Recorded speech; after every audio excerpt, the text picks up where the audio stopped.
Mga kupunan sa NBA or franchise na may pinakamaraming NBA Finals appearance, pumang-apat dyan si NBA GOAT LeBron James na mayroong 10 NBA Finals appearance.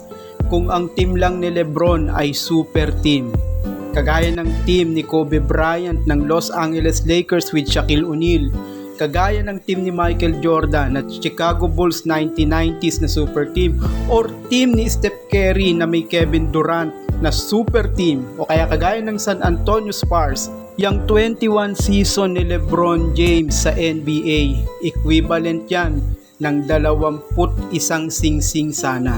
Pero aapat lang ang singsing ni NBA GOAT LeBron dahil ang mga napagkakalaban niya malalakas na kupunan, mga super team. Hindi kagaya ni Jordan, ni Kobe, ni Steph Curry at ng iba pa, sila ang super team. Ang kalaban nila, hindi mga super team. Kaya hindi katakataka ang kagaya ni Jordan, ni Kobe ay mag-uwi ng maraming singsing o kampyonato dahil sa lakas ng kupunan nila. Wala namang uubra sa kupunan nila nung mga time nilang yon, mga idol.